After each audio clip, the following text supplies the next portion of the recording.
All right, everyone, I know it has been a minute since I've last posted a video, probably a year or so since the last Canon EOS R video, but today we're going to be unboxing this bad boy, and by the title, you can probably tell that it's the Canon EOS R6, so let's just jump right into it.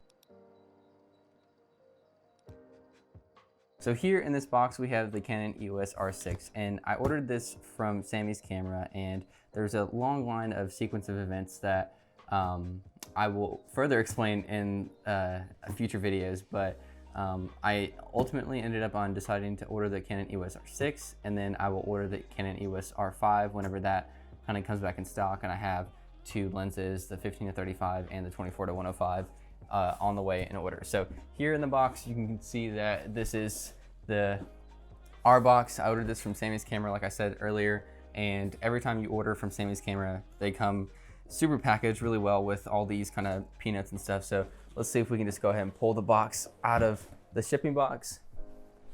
And this is gonna take a second just because there's so much stuff on there. Let's get that off.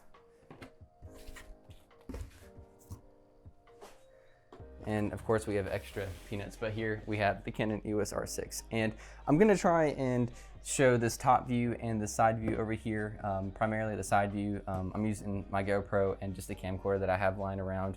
Kind of threw this all together just because I don't have my main equipment right now for audio and stuff. So open the box, you obviously get your manuals, or your warranty cards, your manual. You have your charger, which looks like the typical Canon charger, and then we have the new battery, which is the LP E6NH, in comparison to what came with the Canon EOS R, which was the LP E6N, and that allowed you to kind of charge through your Canon EOS R. And so here you can see where it has that different marking that just kind of denotes that this is a higher capacity, or higher capacity and authentic battery for the Canon EOS R5, R6, and it is an LPE6 battery, so it will work with your 60 Mark II and any other Canon camera that takes a LP6 type battery. So as usual, like with the EOS R, we have the kind of plastic, just boring, bland packaging. The by far best packaging that I've seen on any camera was the Lumix S1.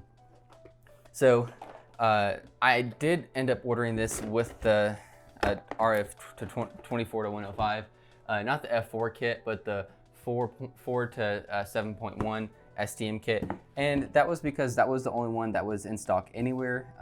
You can't find the body anywhere alone, and so Sammy's Camera had this one in stock, so I went ahead and ordered it. I ordered it on Monday and I got it on Thursday, so that was some awesome shipping, because I have just a small little non-paid photo shoot this weekend, so I'm gonna try it out on that. It's my sister's maternity photos, and then I have a wedding next weekend, so I'm gonna use this, the 24-105 F4, the 15-35, and then also I may, I'm gonna maybe put the breakdown right here, but essentially you get the R6 with the 24-105 kit lens, the variable aperture, and you can sell the variable aperture kit lens to B&H Photo, Adorama, MPB, or just third party for around $250, and it comes out to pretty much the same price as the R6 by the body alone.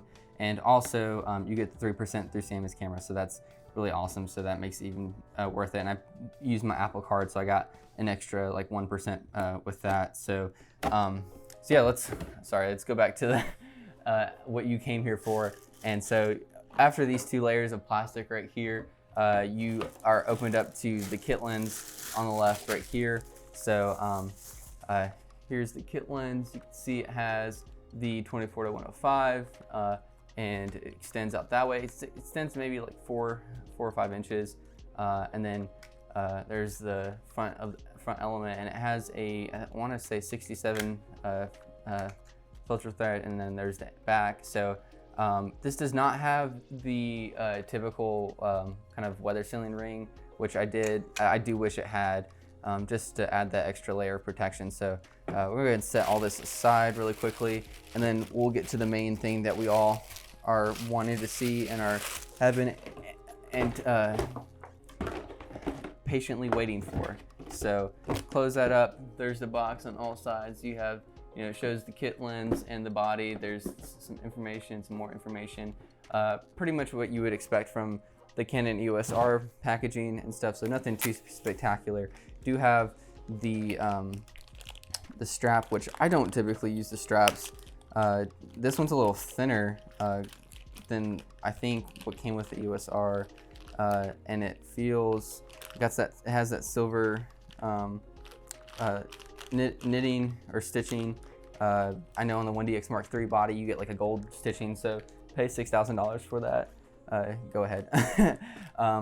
So got the lens over here, got the body. Gonna open up the body, and there she is. There is the EOS R6. There's the front of the side, pretty clean with the R6 labeling. The side, you have your mic, headphones, intervalometer, plug-in, HDMI, which is a micro HDMI, and then your USB-C right there. So, and I like that, you know, one of the shortcomings of the EOS R is that they put the mic jack lower, so when you flip the screen out, it was literally in your point of view, and it was kind of harder to flip or rotate the screen, so that way. So this is now like in a better position. So of course you have the on-off switch where the sensor marker is. You have C1, C2, C3, all quick dial like the 16 Mark II. Little knob right here, multifunction button, lock button, and of course your other buttons. And we have the joystick, the thing that everybody was hoping that we had and loved was the joystick. And then we have a turn wheel. And I'll talk about that a little bit later in the video, but the buttons feel pretty good to be pressed. And there's the bottom. You can see, I'm not sure what that is. I think that's for the battery grip. And then we have the battery. So let's go ahead and pop in the battery. I have, just to be honest, I did open this earlier just to make sure that everything was there and everything was all good and set. And I charged the battery because, just so you know, if you get this in the mail, the battery's not gonna come charged. So one thing I did notice from the front that's different on the R, I think, is that the R6 has this kind of the shutter curtain has the four little plastic or four metal mechanisms, and then the second one from the top has this texture on it, which is really different. And I was not, that did not seem familiar from the Canon EOS R. So I'm not sure what that texture is for or does, but that's something that's different. So let's go ahead and switch this on, line up the red mark with the red mark, and there we have the 24 to 105. So let's go ahead and turn this on because I did charge it. One thing to know about the lens itself, which was really interesting to me, is that when you typically this is the control ring, and so typically whenever you turn it, it has like clicks, just that way you can know that it has that tactile feeling that shows that you're rotating. But this one is smooth and silent, and so I know that Canon has they allow you to kind of send in the lens to have that declicked, and it's about, I think, $100 fee, not including shipping or anything like that. But this one's not clicked, and I really enjoy that because it's, the clicking can kind of be a little not necessarily annoying, but it can be just a noise, an unwanted sound that you wouldn't want when doing certain things. So if you have a microphone on top and you're turning it, then it has that click, click, click, click, click, click, click noise, almost like autofocusing on the EF lenses. But this one's very smooth and silent, so I like that a lot. So we're going to turn this over and turn it on. The screen is smaller than the EOS R and the EOS R5. That's one thing that I just noticed right off the back, was that it was smaller, and not that like it's a big deal, but it was kind of something that you just noticed. So we're gonna go ahead and go through the settings and stuff really quickly. So you have just photo settings, and one thing that I really missed was being able just to touch the settings and go through the things. And coming from the R to the R6, on the R you can like tap right, tap left on that on the control dial. Well, the R6 does not have that feature. It's just a turn dial, and that's it. The turn dial is smaller than on the 5D Mark IV, I think, or the texture of it is a lot smaller. But you can't press left and right, up and down, which is one thing that I really missed from the R. So just, you have your typical Canon menus, nothing too new here. There are a lot of different kind of options and settings and stuff. If we go to the camera setting, then setting 7, you have your IS, and then there we go, setting 9 is where you can set your video recordings. So one thing that I did notice right off the bat was when trying to set up custom modes, if you want to set up variable frame rate, like high 120 frames per second, you have to be in the video recording mode, and only in the video recording mode you can set that to, you have the option to movie crop in, and you have the option to do the high frame rate, which is 120 frames per second of 1080p.